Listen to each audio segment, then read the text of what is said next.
Hey there, Jen. Hey, I hear you're in Mexico. That is correct. I'm down in Mexico for the next few weeks again. And I have an unusual situation this week where I actually need you to solve a problem for me. What? Den has a problem? Well, actually, I have a birthday coming up. It's a big birthday, and I want to do a bit of a destination birthday event. And can you believe it? I grew up in California and I have never been to Mexico. That's insanity. That is absolutely insane to me. You're And missing so here out. I am. I know. And you go there all the time. You live there, you run retreats there, and I'm thinking, okay, well, I think it's time for me to go to Mexico for the first time, see all my favorite North American friends because it'll be easy for them to get to. But I literally know nothing. So I know Okay. I want to go. I know there's lots of terrible stories about Mexico. There's a lot of amazing stories about Mexico. My Spanish is sort of like California high school Spanish, from some number of years ago. Right. And so, how do I go about this, right? So, I'm thinking, let's say maybe 10 to 15 people, Okay. something like that, probably. And so, first of all, I need to pick a place, right? So, I'm looking and I need to know, should I like work with a tour operator like you, or should I just, booking.com and figure it out? Well, I'd be happy to help you because I've been to at least, I don't know, 18 different cities within Mexico, big cities and small cities. And just like the United States, that I know also very well, every place has got its own flavor, its own, essence that makes it very, very exciting. So I would say that if you want to be hands off, consult somebody like me, and I'd be happy to work with you. Um, but if you do decide that you want to you know, do it yourself, there's a lot of important questions that you've got to ask yourself, ask your guests, and get rid of some of the preconceived notions that you might have about Mexico. So let's talk about the crowd that you're coming with. If you're bringing 15 people, what's that average demographic going to look like? So I think it's going to be mostly Americans, maybe a few adventurous Australians, and they're going to be over 30 and under 60. So yeah, 30 to 60, let's say. And I think some of them will have been to Mexico before on holidays, Okay. but not necessarily all of them. So I would say it'd be a little bit of a mix. I might be the one who's like the least experienced with Mexico out of the group, to be Well, that's honest. exciting. That's exciting. I know. And I have the problem that I'm coordinating from Australia, right? So, time zone wise, like I won't be able to do any like direct research potentially. So yeah, I mean, I'm leaning towards, and as I've gotten older and had more birthdays, I'm leaning towards having someone organize it for me. Such a smart idea. Such a smart idea. Um, Super. Okay. So the one thing I would probably not recommend, because I think I know you as a traveler, I think you like more of a cultural experience. You prefer to be with the real, flavor of a country. You don't want the high end, the high touristy type of stuff. Correct? Wait, what? I don't give off like Mexico spring break vibes? Well, I mean, there might have been a Gen spring break at one time, but I think you've matured out of that. Maybe not this birthday. Fair enough. Fair enough. No, I completely agree. I am actually a foodie. And so I would love, the spicy, the street food, the all Oh, the things. fantastic. So, first of all, let's keep you away from Cancun. Cancun is lovely for the right person. It is right for the American who's afraid of, really getting into Mexico. But you're going to get very much a curated hotel, all-inclusive Mm, experience. And the food is those just, big cups with the long straws and yeah. yeah, Mm. everybody wearing sombreros and that kind of nonsense. So, are we looking at mountains? Are we looking at water? Are we looking at deserts? You've got a whole So many options. Okay. It's going to be August. So, what is the right climate to be in Mexico in August so that I don't die of sunstroke? Okay, so I love Puerto Vallarta. Puerto Vallarta is a terrific place to be. You've got great water.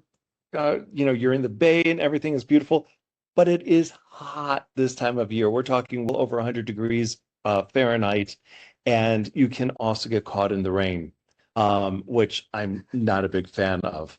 Other wonderful cities like Zacatecas are terrific, but they're difficult to get to and maybe not as much to do Mm. there as you might like. I'm very biased about this, and this is the reason I bought here. But here in San Miguel de Allende, it's been named the prettiest, most beautiful city in the world by multiple travel magazines. I can't think of which ones it is. We can look it up. Um, but the food scene here is out of this world. It is August right now. High temp today was about 78, 79 degrees Fahrenheit, but we are also surrounded by mountains. So there's no humidity. It's absolutely delightful this time of year. So I'm a That big is fan. really unexpected. And how far away is that from Mexico City? So Mexico City is a 4 hour drive. Um, and what's really nice is the infrastructure for the buses here is terrific. So if you do decide that you want to spend a few days in Mexico City is not quite New York City busy, but it is busy. It's a big city. And it's a great city. It's a little hectic for me at my advanced age, but I can certainly spend a few days there. And then you go to the bus terminal. Um, and the buses are giant and massive and comfortable. And you get on, and there's Wi-Fi and screens, double-decker buses, and it is a easy 4 hour ride here. The seats recline, take a nap, and then you're here in San Miguel de Allende. And if you decide you don't want to do either of those, if you just want to come here directly, you can fly to one of two airports, either Guadalajara or to Guanajuato, or Leon, I'm sorry, and each are about an hour and a half ride here. Hmm. But there are companies that will take you here so that you're not cabbing it here, and it's very inexpensive to come here. It's about 35 US dollars. Uh, Oh, and that's a good that's, point. So let's talk about the money, right? Because here I am thinking, I have these grand plans of doing this event in Mexico. yeah. Should I start with a budget or should I come to someone like you and say, okay, I'm thinking about this many days and like this level and have you give me an estimate? Now, if you were working with me, I would ask, what is your budget? Because hotels here can go everywhere from $50 a night for something Airbnb-ish. Average hotels are going to be about 75 to $100, or they can go to the grand scale and you can be paying 500 to 900 a night.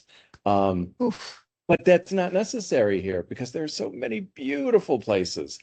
Um, I'm always the kind of person who loves that sort of like, I guess they would call them like 2 or 3 star kind of accommodation. They tend to only have like maybe 10 rooms or something like that. And they, are typically family run, very clean and tidy, but yep, very bare. Like, there's not a lot of amenities. The beds are sort of, of typically firm comfort levels. So okay, that I often that's kind of where I like to be because I feel much more immersed in the place right. as compared to being at like a Hilton or something like that where you're just sort of like ensconced in comfort a little bit more.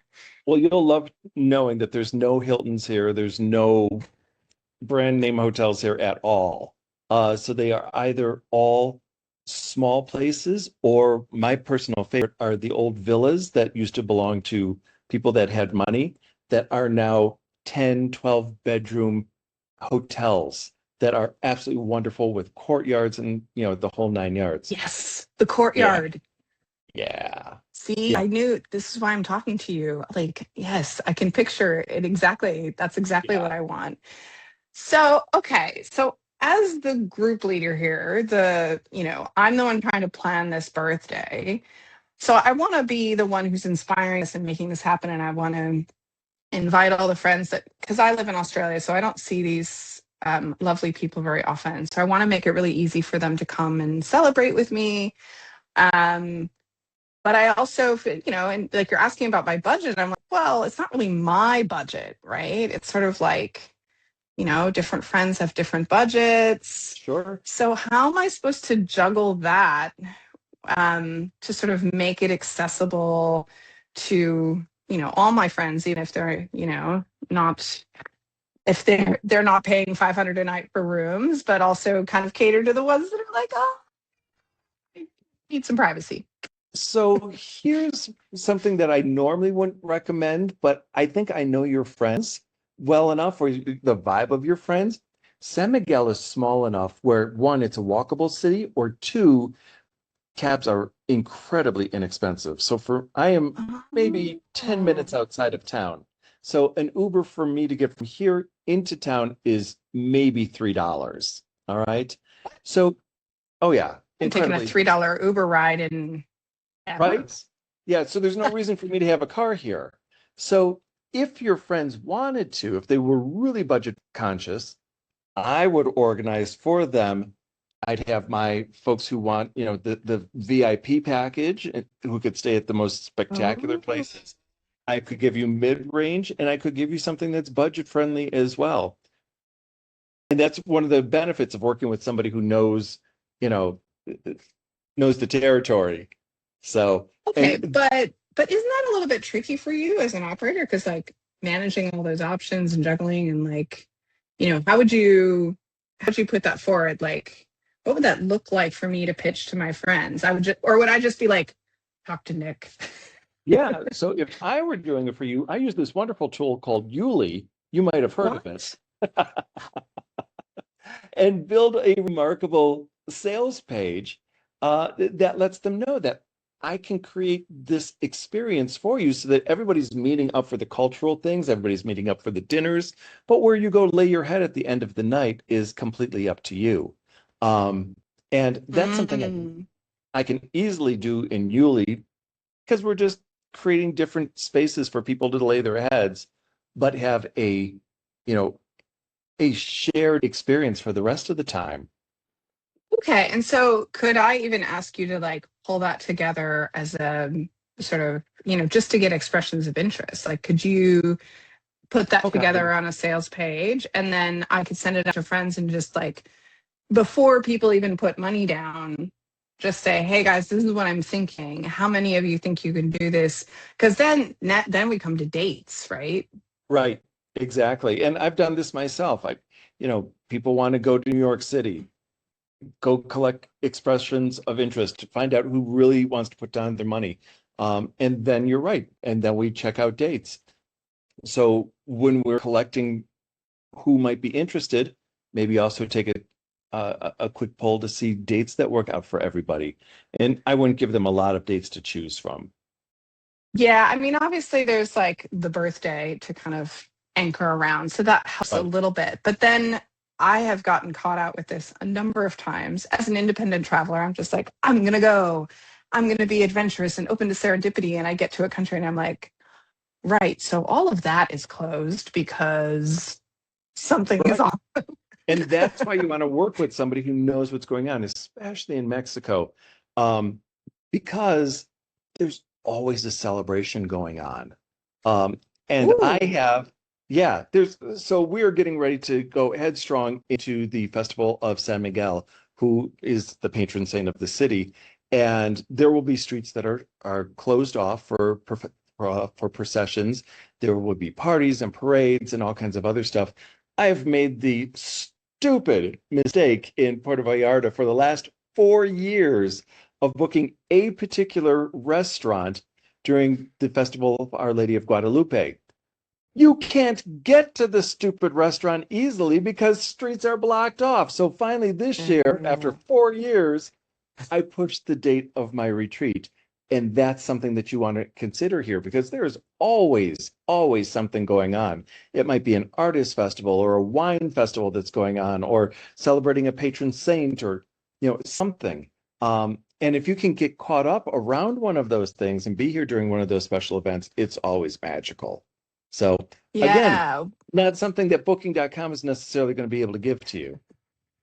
they're just going to show you higher prices on the hotels, and that's all. Right. Maybe something is going on here. Right. But so that brings up another point, right? And because I always get really concerned, as the group leader trying to pull this together, that if I work with a tour operator, like it's extra cost, right? So I'm putting this like extra cost burden, and I feel like some people will sort of feel a little bit like, someone's making money off of this, right? And so I feel a little bad, kind of making people feel that way. And I'm just curious if you've worked with group leaders in the past and like how to communicate to their guests, like why this is actually worth it. Because obviously, I mean, you've convinced me, right? Like I want to give all of this to you because I want to enjoy my birthday. Right. Yeah. So the one thing that I love doing, I when I first started traveling internationally, thank God for my Bob. Bob Bob loves to travel by the seat of his pants. We would arrive in a country, no hotel reservations, no idea how to get from the airport to whatever. It, traveling with Bob was a nightmare, which in turn taught me to be prepared for every freaking detail. So from the moment that you step off of that plane, if not before, you will be in contact with me directly. So you will be picked up at the airport. You'll have an English speaking guide. You'll arrive to the doorstep. There will be people, to take care of you. I make sure that every single detail is taken care of. And if you've got folks who are not English speakers, I make sure that we provide folks who will be able to assist you. And fortunately, Wow. San Miguel, you've got a good number of people who speak English here. So if you do go to shops, you go to places, Yeah, it's a good folks mix. are very good. But yeah, working with somebody can really take a lot of that stress out so that you just step back and let their experience be remarkable. And so if I worked with you because you use YouLi, you're actually taking the money directly from my guests, right? So I don't have to be the one who's like handling money. I can just be like, look, you want to come, here it is. And I guess I could say, like, look, if you want to find your own accommodation and find your own way and do your own thing, that's fine. Here's the schedule. Like, you Yeah, know, you could um, absolutely do that. And that's up to you. I mean, do you really want to be dealing with international payments from Americans at this point? no, well, no. I mean, I don't. I guess I'm just thinking like, okay, so as a group leader, I think the decision is very clear that getting an operator, especially somebody who's run small retreats in particular. So I think, and it is also a different thing, right? Somebody who runs, like there's tour operators that sort of like run those big tours that are sort of like leaves every Monday, 8-day tour of Mexico thing. And you can book in with them. I think that's an option but that'll typically be sort of very pre-scripted, right? Yeah, And sort of like this is the same itinerary we run for all the groups that come right. versus like someone like yourself, every retreat you run is unique, right? Yeah, very rarely do I go back to the same villa, especially here in Mexico. They're all gorgeous and so different, and I just want to sample them all. So my folks who came to the Day of the Dead trip last year, I've got six of them coming back this year. The villa is different. Every single restaurant is different. Every experience is going to be different. There's going to be two things: going to the cemetery and getting their face painted. They're the only two things that are going to be exactly the same. Everything else is completely unique from the time before. And I've got places set up for the next 3 years. So that's a benefit of working with the tour operator. If you told me, hey, I'm not into face painting, I would rather be in a parade. Okay, I can make that happen. Oh, I can be in a parade. We can get you into the parade of the Katrinas. Sure, absolutely. Right? New life goals Right? unlocked. Okay. And so then what would happen? I would sort of outline what I want because I'm the birthday girl. So, kind of what I want shapes the core of this itinerary. Yep. And then I would say, can you give me 3 different levels of accommodation, or maybe just 2? Well, maybe we keep it simple. Sure. And then you would make a sales page on YouLi, and then what would happen?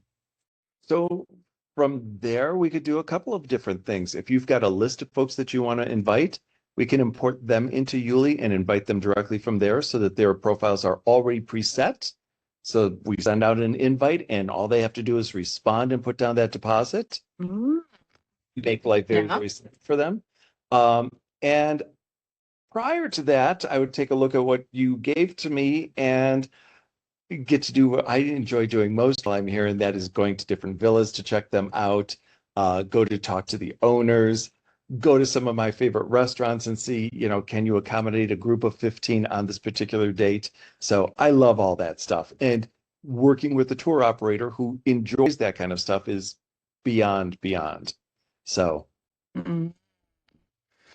Well, and how do we deal with the inevitable cancellations, difficulty, stuff like that? So does that have to go through me? So like, do I have to deal with my friends when they get difficult? You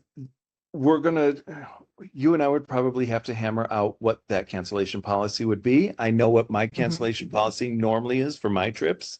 And it just keeps people engaged in making sure that everything is cool.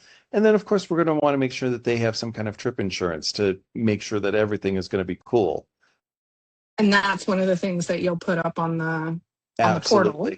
Yeah, I work with a company that I like a whole lot.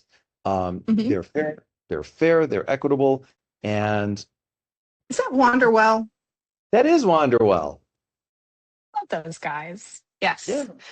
Well, amazing. So then that way I'm not the one telling my friends they have to buy travel insurance, right? Like, so that's you saying as part of the terms and conditions of this, it is, here's our cancellation policy and here's how you protect yourself in case of cancellation, right? Exactly.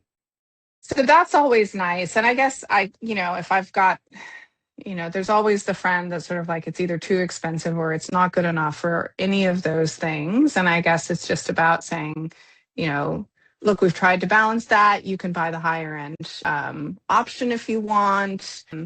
And, maybe they can fly over, like if we decide to take the bus and they're like, oh, I don't do buses, it's like, hey, you can outside of this, you could fly, but then it's your responsibility to get yourself back onto the schedule. Sure.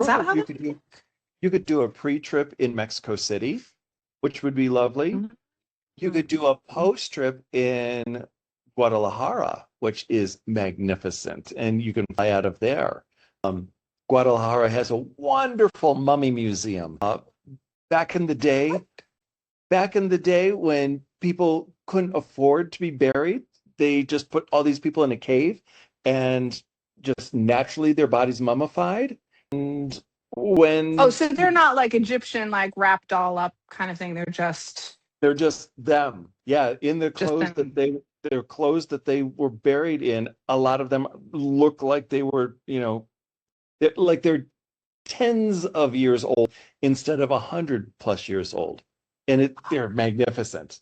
But you wouldn't know that, No, I've never heard. I like mummies in Mexico. Like those two things don't go together in my head. So, well, plus all the pyramids that are here. Folks don't think of the pyramids that are here in Mexico.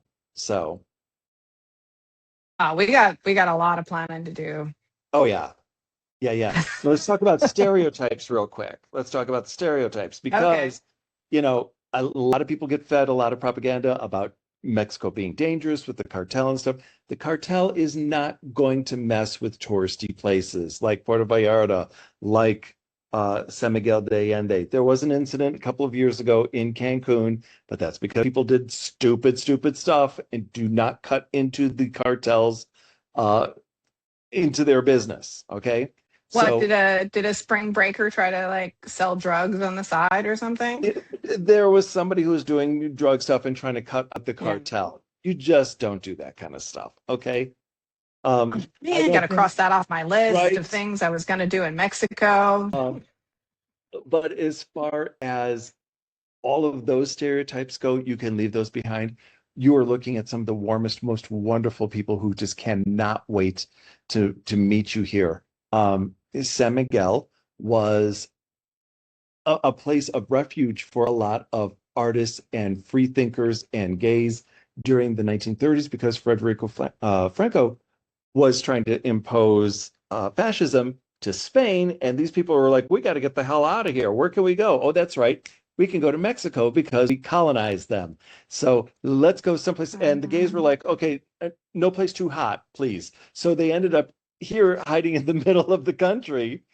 And it became, in the 1930s, became a huge artist commune. And to this day, there's many, many art galleries and arts are celebrated here. And it's just always filled with music and food and all the wonderful stuff of life. So highly Oh, recommend this wow. place. Yeah. Now I'm starting to understand why you've moved there. Yeah. It's very, very cool. I'm the only gringo in my neighborhood, and I hope it stays that I way. was just going to ask that because I feel like I was one of the first Americans that I knew that sort of moved abroad, because that was like 15 years ago. But now my feed is just full of Americans finding their ways to Mexico, Spain, Portugal, et cetera. So, like, is that just me because I'm an expat, kind of like living abroad person, or is this because this is really changing? I think it is changing more, especially with what's going on in the United States. People are looking for more affordable ways to live. And I think people are looking for not just that, but a better quality of life.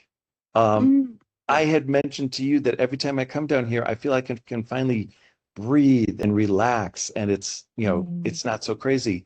And when folks get to my age, they're like, I don't want to live with that constant stress. Where else can we go? So they're looking at Mexico because it's easy to get back to the States. They're looking at Portugal. They're looking at Italy. The Mm, places that celebrate that sensuousness of life and that that yeah. essence that we all crave.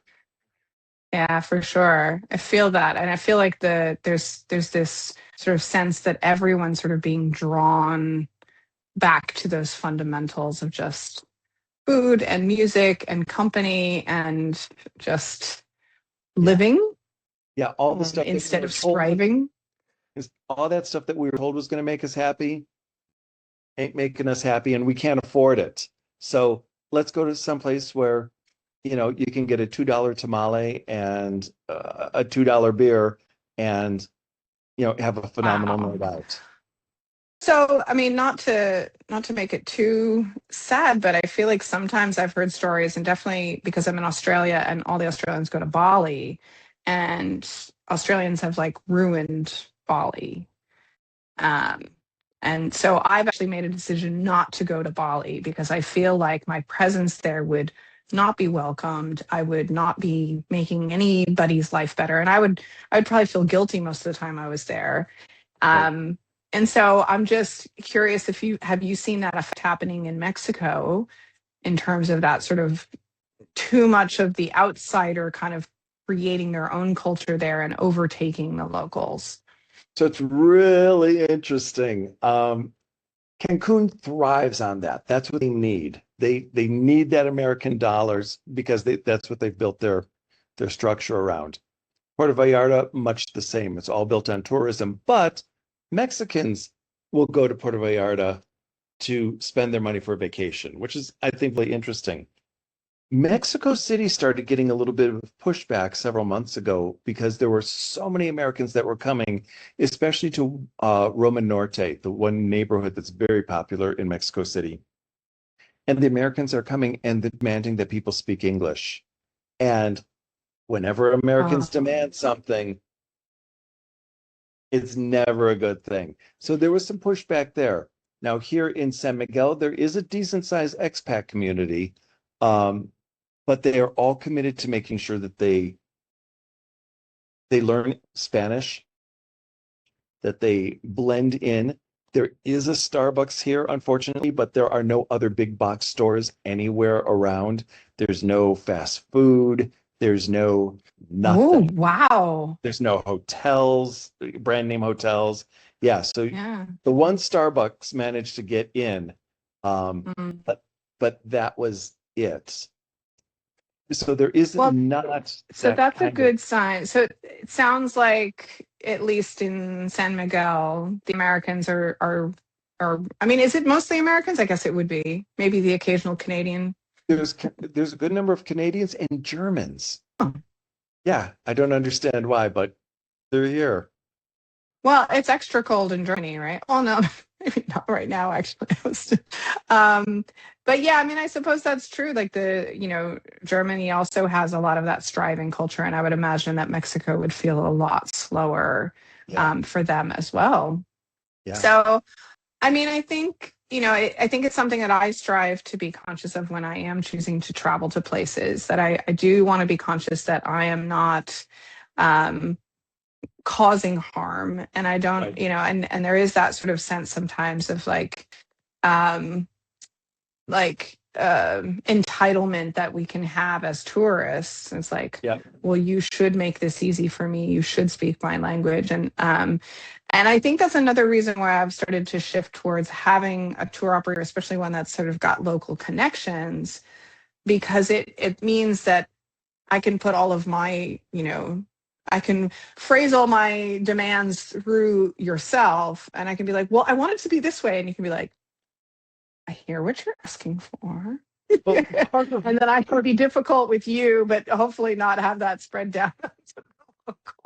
part of my job when I do organize travel is educating folks on the culture. Here's what you're going to get. This is what makes it so wonderful and so different than back home. So there's a whole educational piece that comes along way before they ever step off the plane. And that's Mm. as an organizer, as an operator, this is what I enjoy doing. Um, Getting people excited about where they're going. Well, I am very excited. Um, and I think I might have found my tour operator. So, very soon, those of you who are my close friends are likely to receive an invite to come and have an adventure. And Nick and I will come up with all sorts of fun things. There might be face painting involved. There's definitely going to be some mummies. I'm leaning towards the bus journey because I always find those to be, fun in a group. Yeah. Take over the bus. And yeah, they're beautiful buses too. It's not like there have been places that Bob and I have gone where we've literally ridden the chicken bus. They're called chicken buses. So, yeah, And there were chickens on it. yeah, chicken bus, but they're not here in Mexico. Yeah, not Mexico. Okay. Yeah. Yeah. So, I'll well, put it on my list for another that, country. that'll be another discussion down the road. Yes. Well, yeah, and I think as a group leader, there's always that stress of trying to balance all the things that I want, making it good for my guests, Right. but also juggling costs and cultural concerns. Like there's so many factors to take in, so it helps a lot to have someone that I trust that I can talk to and bounce ideas off of. So I hope that I don't drive you crazy through this Oh God, process. I hope we're this is the still stuff I love. friends when we're done. I mean, This you're is the stuff that invited, I thrive. obviously. This is the stuff I thrive on. So, yeah, go for it. Beautiful.